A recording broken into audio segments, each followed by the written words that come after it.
educadores do Distrito Federal que atuam com pessoas com autismo, síndrome de Down ou altas habilidades têm que ter formação específica. É lei. Boa vontade sempre existe, né? Só que, como eu ouvi uma mãe dizer esses dias, boa vontade não qualifica ninguém. E o que o Davi precisa não é de boa vontade. O Davi precisa, sim, de pessoas que estejam realmente preparadas, que entendam as demandas dele. Lei no Amazonas institui campanha nas escolas contra cigarros eletrônicos. Número de deputados federais pode aumentar.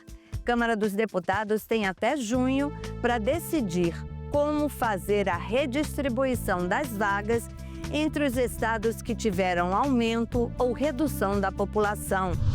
Câmara Municipal de Aracaju completa 170 anos. Brasil celebra os 40 anos da redemocratização. O Brasil hoje goza de uma liberdade democrática, liberdade de imprensa, exercício da cidadania, que foi constituída naquele tempo.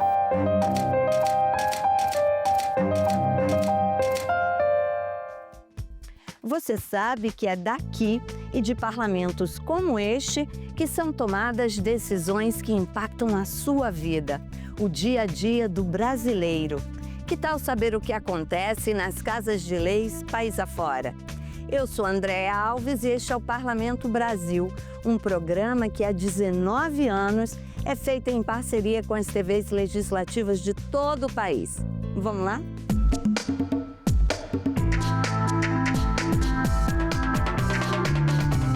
A educação é um direito de todos, está na lei. Mas as salas de aula nem sempre estão preparadas para a inclusão de alunos com autismo, com síndrome de Down ou com altas habilidades, por exemplo. Para tornar a escola um ambiente mais inclusivo, uma lei aqui do Distrito Federal exige capacitação específica dos educadores.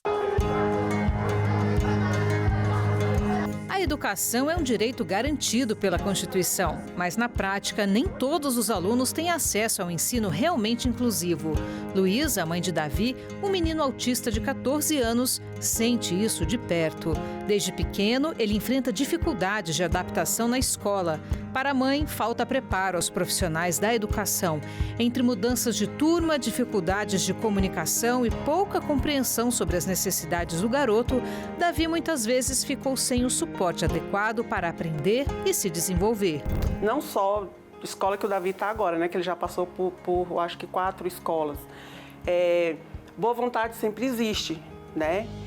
Só que, como eu ouvi uma mãe dizer esses dias, boa vontade não qualifica ninguém. E o que o Davi precisa não é de boa vontade. O Davi precisa, sim, de pessoas que estejam realmente preparadas, que entendam as demandas dele, o que é uma sobrecarga sensorial, o que é um se desorganizar por algo que está acontecendo no ambiente, o que é uma rigidez cognitiva, o que é uma rigidez pela rotina, e ajudar ele, porque a minha parte eu faço, o apoio, a ajuda eu procuro fora desse ambiente da escola, mas daí eu preciso desse complemento, que é a escola, e daí eu precisaria chegar num local onde as pessoas estivessem falando a mesma linguagem. Para ajudar a transformar essa realidade, a Câmara Legislativa aprovou uma lei que exige formação específica para capacitar os educadores sociais voluntários e equipes escolares no atendimento a crianças e adolescentes com transtorno do espectro autista, síndrome de Down, altas habilidades e superdotação. A lei foi sancionada no final de 2024 e já está em vigor para todo o DF. Autor da lei, o deputado Eduardo Pedrosa, preside a Frente Parlamentar do Autismo na CLDF. A gente tem visto, acho que todo mundo tem acompanhado várias matérias nos jornais falando de pessoas com autismo que às vezes sofrem uma agressão na escola ou que passam por algum momento ali de estresse dentro do ambiente escolar, os pais muito preocupados, os profissionais preocupados também, e a gente entende da necessidade de promovermos essa capacitação por vários eixos. Um dos eixos eu citaria a questão mesmo do cuidado com as pessoas, com as crianças, cuidado que realmente vai garantir para os pais tranquilidade, para os alunos a atenção devida e também, nos momentos de dificuldade, a atuação que seja conforme deve ser feita. De acordo com a nova lei, antes de começarem a atuar, os educadores sociais voluntários passarão por uma formação teórica e prática prevista no processo de convocação do programa. Além disso, na seleção dos candidatos, será atribuída uma pontuação extra para aqueles que comprovarem experiência em escolas ou instituições que atendam estudantes com deficiência, transtorno do espectro autista, síndrome de Down, altas habilidades ou superdotação. Para a presidente da Associação Brasileira de Autismo, Comportamento e Intervenção, que também é mãe de uma menina autista, a lei é um passo fundamental para a educação mais inclusiva e de qualidade e que deve ser ampliada. Lembrando que o ambiente escolar é um desafio para os alunos com deficiência, né? Eles já chegam naquele contexto com várias demandas e dentro dessas demandas, esses profissionais, que a gente precisa falar sobre os educadores social voluntário, mas nós precisamos falar dos professores também e toda a equipe escolar, né? Então eu vejo assim um ótimo projeto de lei, dado a importância dessa extensão e da ampliação do atendimento, de garantir essa formação para todos que estão envolvidos.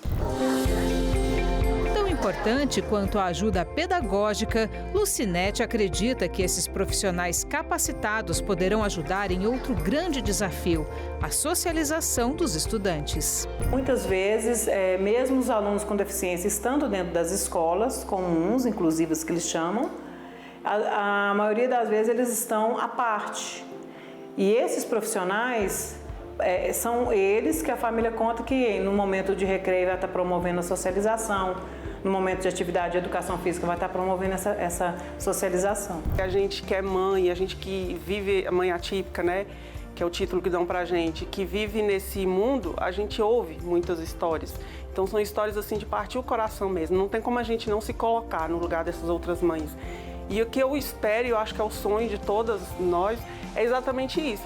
É chegar num local, numa escola, numa clínica, que não sejam os nossos filhos que tenham que se adaptar àquele local, mas que aquele local esteja realmente preparado, adaptado para receber esses meninos, porque é o que a gente não encontra.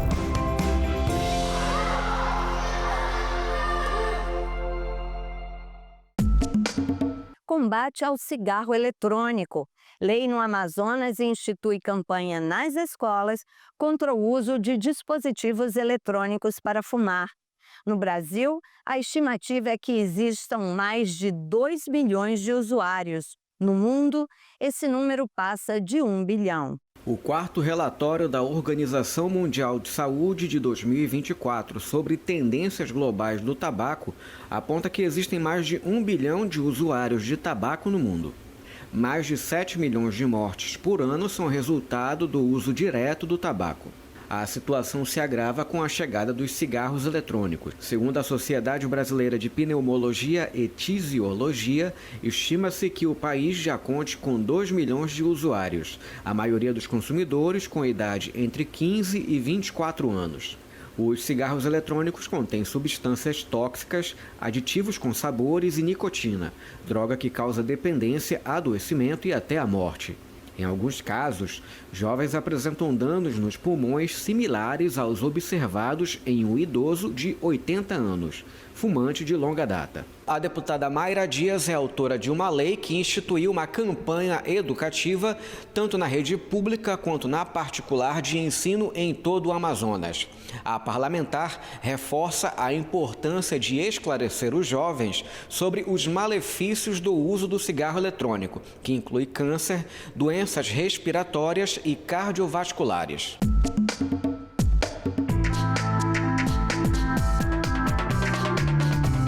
Você sabia que o número de deputados federais pode aumentar de 513 para 527? É o que sugere uma das propostas para resolver o problema que surgiu com o aumento da população em alguns estados e a diminuição em outros, já que o número de parlamentares de cada estado deve ser proporcional ao tamanho da sua população. O STF deu um prazo até junho para que o Congresso Nacional resolva essa questão. O Supremo Tribunal Federal deu até o dia 30 de junho para que o Congresso Nacional decida a redistribuição das cadeiras por estado na Câmara. Isso se dá porque o número de representantes de cada estado é proporcional ao tamanho da população. A redistribuição de vagas não afeta a composição do Senado Federal, já que cada estado tem direito a 3 senadores, independentemente da população. O deputado Pezente, do MDB de Santa Catarina, em entrevista ao programa Painel Eletrônico, se mostrou contrário a um projeto que aumentaria as vagas. O certo, na opinião de Pezente, é a redistribuição das 513 que já existem. O problema é que há mais de 30 anos esses números não são atualizados. E houve uma migração entre os estados do Brasil. Pessoas saíram de algumas regiões, foram para outras. E não houve uma atualização do número de deputados nessas bancadas. Santa Catarina, por exemplo, que é o estado que eu represento, hoje tem 16 deputados federais. Mas nós tivemos nos últimos 20, 30 anos um aumento populacional significativo. Nós, de acordo com os dados do último censo do IBGE, em Santa Catarina, temos direito a mais 4 vagas. Só que para Santa Catarina, Pará, Amazonas e outros estados ganharem essas vagas que têm direito, alguns estados terão que perder. Isso é justiça. A decisão do Supremo é baseada em uma ação direta de inconstitucionalidade por omissão, ajuizada pelo governo do Pará. O estado alegou que desde o ano de 2010 teria direito ao aumento de 4 deputados federais em razão do aumento da sua população. Para o deputado Átila Lira, do PP do Piauí, o aumento no número de vagas é o correto a se fazer.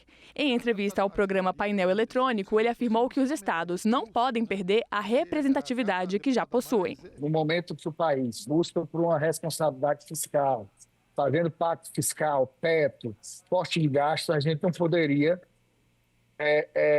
manter essa representatividade, ou seja, aumentar o número de parlamentares em 14 e também aumentar o custo do país. Então, assim, nosso entendimento, isso já foi discutido com o presidente da Câmara, o presidente Hugo Mota, com alguns técnicos da própria Câmara, é que a gente pode ter o aumento, sim, de 14 vagas, mas mantendo a mesma despesa, ou seja, fazendo ajustes, congelando verba de gabinete, congelando número de colaboradores, revendo alguns colaboradores de comissão, como se diz, reagrupando despesas de pessoal para que a gente busque reajustar, ou seja, manter as cadeiras, ou seja, aumentar o número de cadeiras, mas mantendo a mesma despesa. Esse rearranjo das vagas de deputados federais é para evitar que alguns estados percam cadeiras em função do resultado do censo de 2022. Segundo dados do último levantamento demográfico, 7 estados ganhariam mais deputados. Pará e Santa Catarina teriam direito a mais 4 vagas.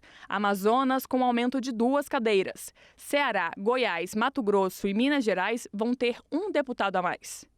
Por levar em consideração a população de cada estado, outras unidades da federação perderiam vagas. O estado do Rio de Janeiro perderia 4 vagas. Rio Grande do Sul, Piauí, Paraíba e Bahia perderiam 2 e Pernambuco e Alagoas teriam 1 deputado a menos.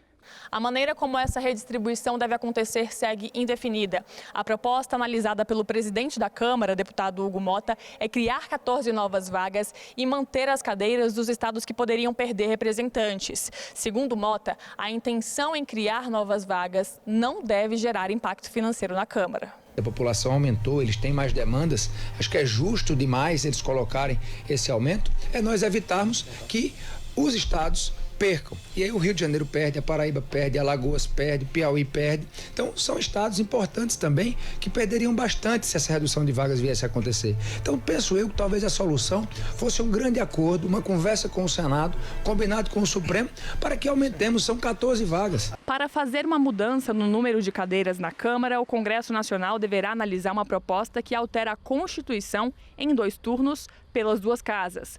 Os ajustes nas vagas devem acontecer no ano anterior às eleições, para que nenhuma das unidades da federação tenham menos de 8 ou mais de 70 deputados federais.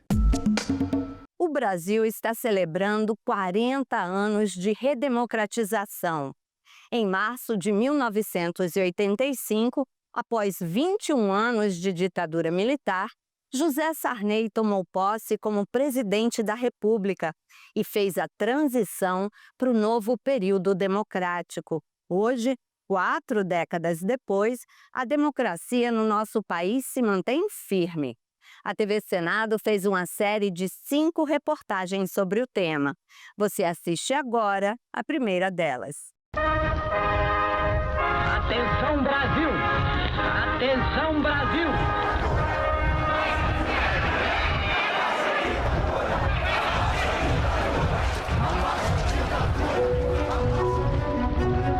O texto era um dos slogans utilizados durante o período da ditadura no Brasil. O regime político, comandado por membros das Forças Armadas, durou 21 anos, de 1964 a 1985.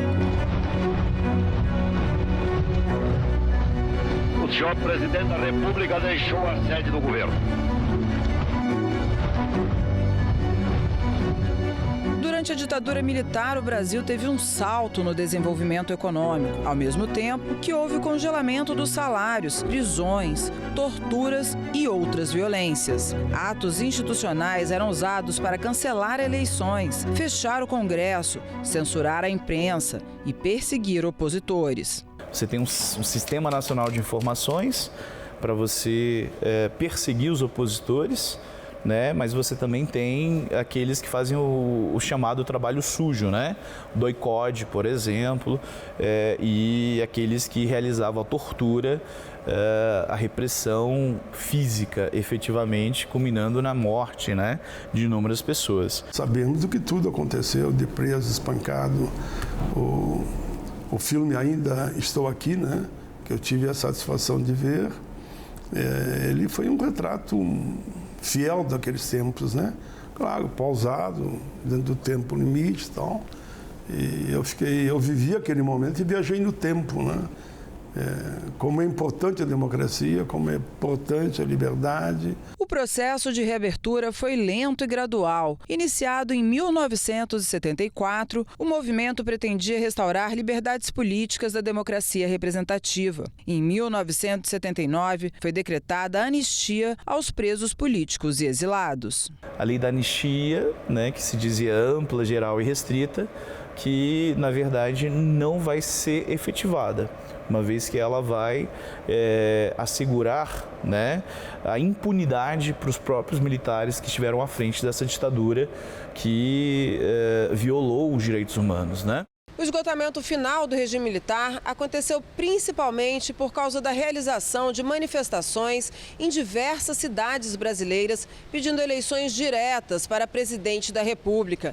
Realizadas por milhões, essas manifestações ficaram conhecidas como diretas já. 1, 2, 3, 4, 5 mil, queremos eleger o presidente do Brasil. Pela primeira vez, você tem um movimento de massa, né, como foi em grandes cidades brasileiras, pedindo, né, a participação ativa na escolha, né, dos seus próprios representantes políticos. Conseguimos um grande movimento da direta, mas não conseguimos eleições diretas, né? Mas foi um movimento muito forte no Brasil, que terminou no colégio eleitoral, onde foi eleito Tancredo pelo colégio eleitoral e não pelo processo soberano do voto do povo. Elegeu Tancredo presidente e Sarney vice. No entanto, Tancredo não chegou a tomar posse, precisou ser internado. E o vice, José Sarney, assumiu interinamente. Tancredo morreu durante o período em que estava hospitalizado. Com isso, José Sarney tornou-se o primeiro presidente civil do Brasil após 21 anos de ditadura militar. Prometo manter, defender e cumprir a Constituição. A mim me coube governar num tempo em que a história brasileira se contorcia, porque nós saíamos do regime de autoritário e para um regime de plenitude democrática. Eu assumia a presidência sem ter intimidade com a preparação de programas de governo, com a constituição do Ministério. A elaboração de uma nova Constituição para o Brasil aconteceu durante o governo Sarney. O trabalho foi feito por intermédio de uma Assembleia Constituinte que se formou em 1987. Restauramos a democracia, fizemos uma Constituição, convoquei a Constituinte, entreguei o país em paz, inclusive a um adversário meu que tinha me atacado de toda maneira. Resistimos em todos os momentos aos poderosos, ao sindicato do crime, aos corruptos e ao Sarney. E o Brasil hoje goza de uma liberdade democrática, liberdade de imprensa, exercício da cidadania, que foi constituída naquele tempo.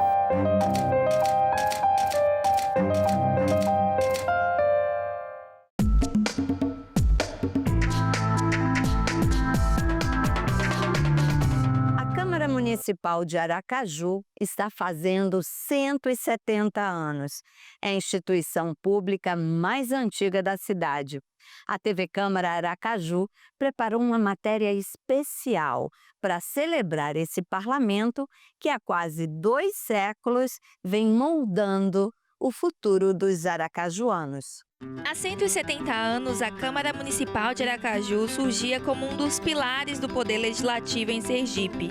A casa é a primeira instituição criada na cidade e é local de debates e decisões que moldaram o futuro.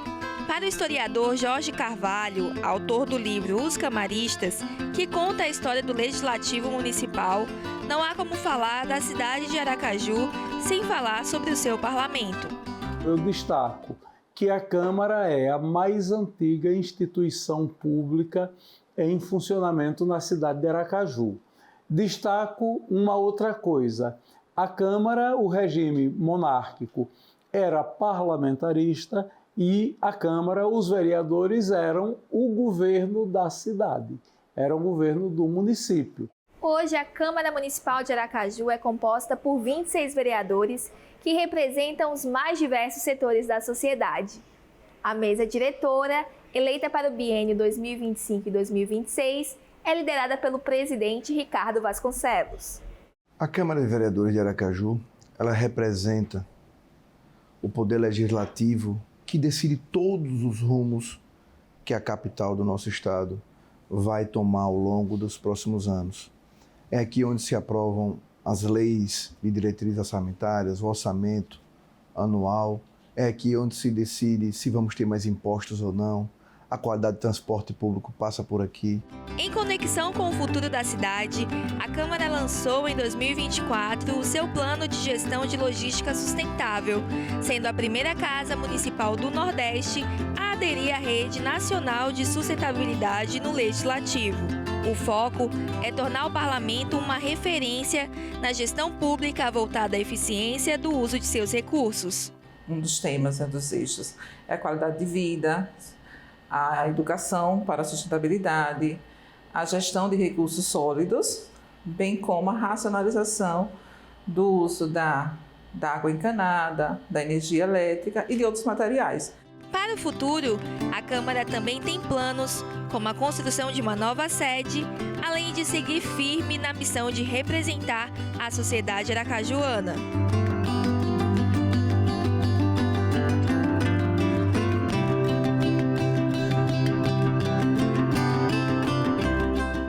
Parabéns e longa vida à Câmara Municipal de Aracaju.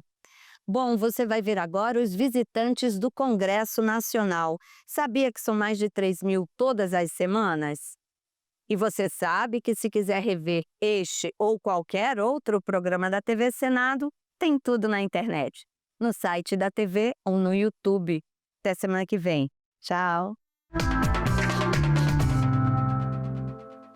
Eu adorei a visita, eu achei interessantíssimo, porque muitas vezes a gente passa por esses locais, passa aqui pelos arredores e não tem ideia do tanto de história que esses lugares guardam dentro deles, do tanto de arte que existe guardada aqui dentro.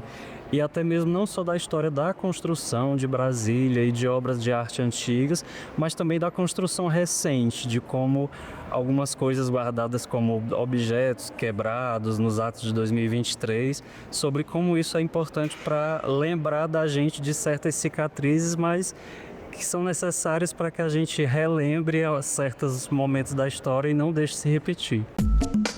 Se poderia dar um recado logo aqui pessoalmente para eles, eu falaria, vamos implantar e desenvolver cada vez mais que essa consciência política para cidadão seja mais e mais alcançada, não somente com as escolas particulares, mas principalmente nas escolas públicas. Nós temos muitas discussões, muitas pautas discutidas que infelizmente não estão chegando aonde precisa chegar. Então, vamos deixar algumas pautas que não estão de acordo, não estão ligadas com a necessidade do nosso povo brasileiro e vamos interagir mais, buscando mais esses saberes, esse conhecimento, para interagir com o povo brasileiro, aquilo que realmente precisa, aquilo que realmente necessita. A educação política começando desde a base do ensino infantil nas escolas públicas. Eu achei incrível a visita em um tempo que não te ocupa um tempo de você aproveitar. É incrível. A arquitetura, as obras e a explicação é maravilhosa. É imperdível para quem está em Brasília. Porque é aqui que você descobre como acontece, é aqui que você vivencia situações que parecem tão longes da gente, né? Então era um desejo muito grande de conhecer toda a estrutura, era um desejo de vivenciar a experiência. E é mais incrível pessoalmente, mas realmente é imperdível. Fiquei encantada com a visita.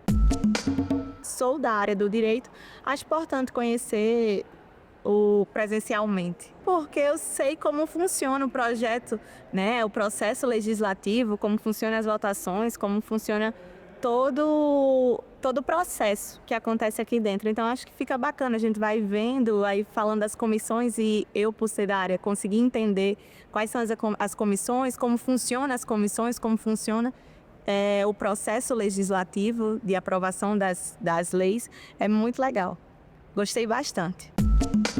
Eu creio que é uma visita essencial para qualquer cidadão brasileiro e principalmente para aqueles que gostam da história do país e da cultura. E para mim, como brasiliense, desde criança, eu moro aqui, tenho 20 anos e a última vez que eu vim aqui, eu acho que foi há 10 anos atrás e agora, 10 anos depois, estar visitando aqui e ver que esse espaço ainda está de pé, mesmo após os atentados, é um grande orgulho meu como brasiliense, também como cidadão.